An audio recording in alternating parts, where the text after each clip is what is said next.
விடியா ஸ்டாலின் ஆட்சியில் மகளிர் இலவச பேருந்து திட்டமே தள்ளாடி கொண்டிருக்கும் லட்சணத்திலே மினி பஸ் சேவை கேலிக்கூத்தாக மாறியிருக்கிறது.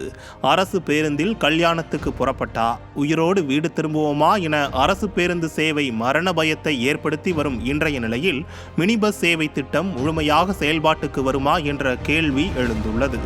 தமிழகம் முழுக்க 2000த்திற்கும் மேற்பட்ட வழித்தடங்களில் மினி பஸ் இயக்கப்படும் என்று வீராப்பாக அறிவித்த விடியா அரசு தஞ்சாவூரில் இந்த திட்டத்தை முதல்வர் துவக்கி வைத்த நாளில் மாநிலம் முழுவதும் 100 பேருந்துகளை கூட இயக்க முடியாமல் திண்டாடி கொண்டிருக்கிறது. தலைநகர் சென்னையில் சேவையை துவக்கிய மினி பஸ்களை கண்களிலேயே பார்க்க முடியவில்லை என புலம்பல் சத்தம் அதிகமாக கேட்கும் நேரத்தில் சொல்றது ஒன்று செய்யறது ஒன்று என்பது விடியா திமுக ஆட்சிக்கு வாடிக்கையாக போய்விட்டது என்கிறார்கள் மக்கள்.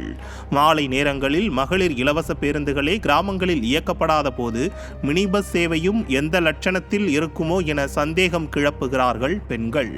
மினி பஸ் சேவையில் தனியார் அதிக ஆர்வம் காட்டவில்லை என்ற பேச்சு ஒரு பக்கம் எழுந்துள்ள நிலையில் ஆயிரக்கணக்கில் பஸ்கள் என பேசிவிட்டு ஒற்றை இலக்கத்தில் பஸ்களை இயக்குவது மக்களை ஏமாற்றவா என கேள்வி முளைத்துள்ளது.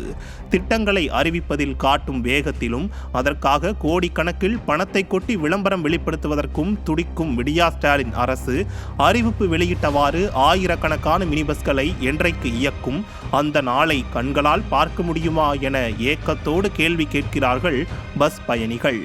மாநிலம் முழுவதும் மினி பஸ்கள் இயக்கப்படும் போது சட்டமன்ற தேர்தல் முடிவுகள் வெளியாகி விடியா ஸ்டாலின் ஆட்சி வீட்டுக்கே அனுப்பி வைக்கப்பட்டிருக்கும் என்கிறார்கள் அரசு பேருந்து சேவையை நம்பி ஏமாந்து போயிருக்கும் அப்பாவி மக்கள். நியூஸ் ஜே செய்திகளுக்காக இளங்கதிர்.